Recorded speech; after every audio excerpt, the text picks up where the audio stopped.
Welcome back, guys.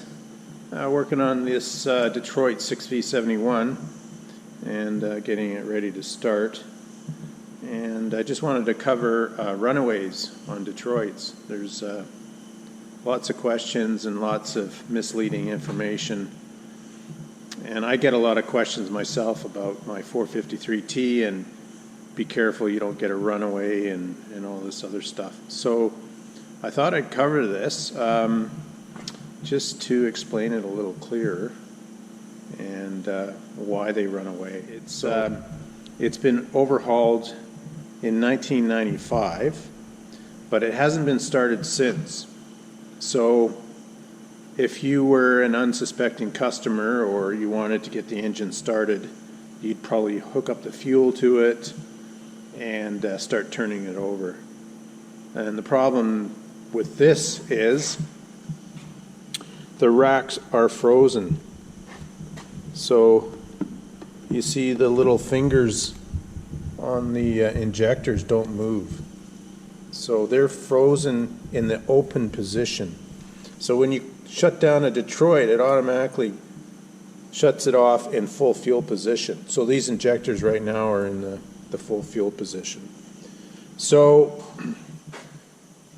this engine, like I said, was overhauled, so it was shut off, and then the injectors went to full fuel, which is fine when you go to start it back up again because these little fingers come out again as soon as the engine starts. But right now, they're frozen in the full fuel position. And that's the same on this side too. I'll bring you over there and show you. So with good injectors, normally this is not an issue. It's see, you can see the fingers are all in full fuel position. So what happens when you go to start it now is the engine starts wide open and there's no way to shut it off with fuel. The other way to shut it off is a flapper valve here.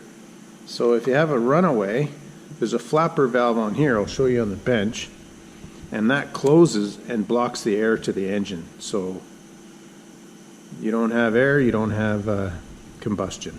So, but if you're going to start an engine like this, it's sat a long time. Now it only takes 2 years, a year to 2 years before those injectors get sticky. I've seen it happen within a year to a year and a half. These injectors get gummy and they stick wide open. And on a rack like this rack is not a safety rack or what they call a spring rack. So if one injector is stuck full fuel, all the injectors are full fuel, both sides. Okay, so how Detroit got around that? Well, they did a couple of things.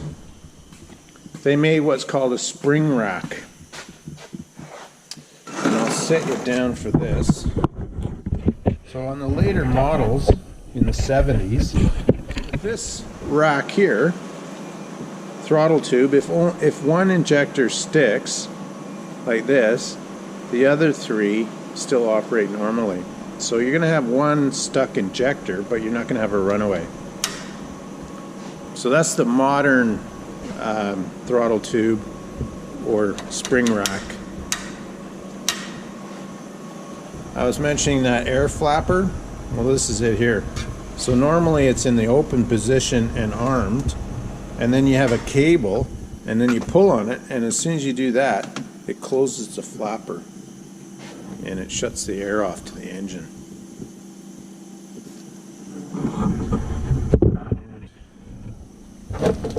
Here's an example of a brand new injector, N65 brown tag. This injector has sat on a shelf for, oh God, 20 years, and it's basically frozen. It was frozen.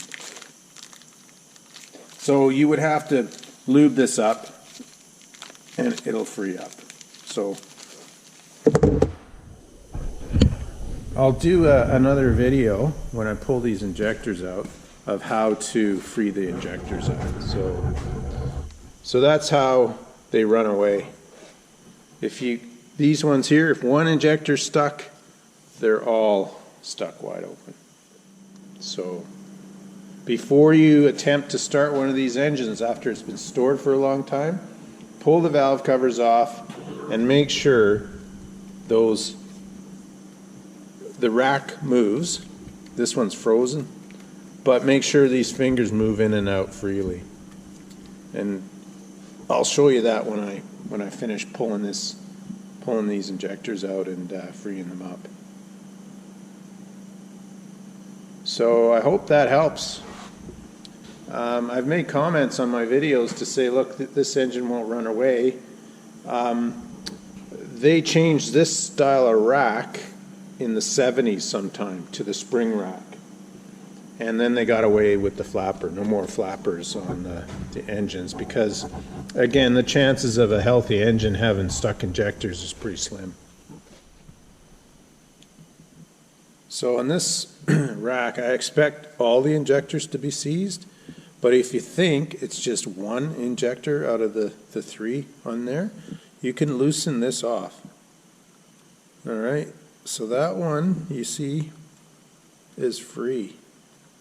So we know that this one is not stuck, okay? And you can do that for each one. Just loosen these screws off. All right, so that one's seized, this middle one. And what about this one here? So anyway, I'm just going to pull the throttle tube out, pull all the injectors out, and then clean them up. But that's how you could check. So that one is free. I hope that helps you guys.